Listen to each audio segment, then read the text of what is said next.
निसर्गाची किमयाच भारी असते. आपण माणसं निसर्गापुढे काहीच नाही आहोत. कसं ते तुम्हाला पुढे सांगते. तर श्री स्वामी समर्थ मंडळी, काल दुपारीच मी हे गुलाबजामुन बनवून घेतले होते आजच्या बाजारासाठी. आणि गुलाबजामुन बनवता बनवता आपण यूट्यूबवर लाईव्ह आलेलो. तुम्हाला आपण अजूनही लाईव्ह आलेलो कळत नसेल तर लगेच जाऊन आपलं यूट्यूब चॅनल सबस्क्राईब करा आणि मग तुम्हाला नोटिफिकेशन पडेल आपण लाईव्ह आलेलो. दादू दुपारी झोपेतून उठला तर त्याला कलिंगड दिलं खायला आणि संध्याकाळचा फेरफटका मारायला निघालो तर तिथं सोनचाफ्याला मस्त फुलं आलेली. आणि सध्या माझं सोनचाफ्याचं फुल फेवरेट झालंय. किती सुंदर वास येतो त्याचा.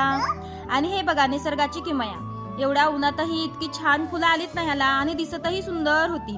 बरं मला तुम्ही सांगा की तुमच्या इथंही एवढं सुंदर वातावरण आहे का? आम्ही या बच्चा पार्टीला घेऊन फिरतच जात होतो तर इकडे समोर हे बकऱ्यांवाले बाबा आले आणि त्यांच्या मागे सूर्यास्त इतका सुंदर दिसत होता जसं काही सूर्यदेव आमच्या बरोबर ह्या नारळाच्या झाडांमधून लपाछपीच खेळत होते. इतके सुंदर दिसत होते ना आणि वातावरणही सुंदर झालेलं. आणि हा बघा हा ओढा बघून आम्हाला गाणं आठवलेलं. माळ्याच्या मळ्यामध्ये पाटाचं पाणी जातं. इतका सुंदर खडखड आवाज होता या पाण्याचा. पोरं तर छान खेळत होती तिथं. त्यांना निघूच वाटत नव्हतं. तसं आम्हालाही निघूच वाटत नव्हतं. पण आता घरच्या जबाबदाऱ्या माणसाला ओढून नेतातच घराकडे.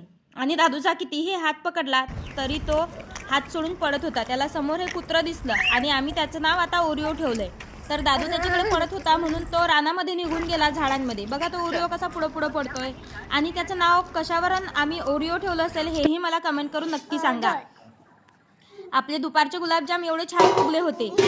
आणि त्याच्यानंतर मग आपलं जेवण वगैरे आटपून सगळा गॅस ओटा आवरून घेतला.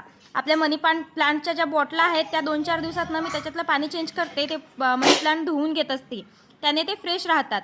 चला आता मी व्हिडिओ इथे सेंड करते. तुम्ही व्हिडिओला लाईक, चॅनलला सबस्क्राईब करा. बाय.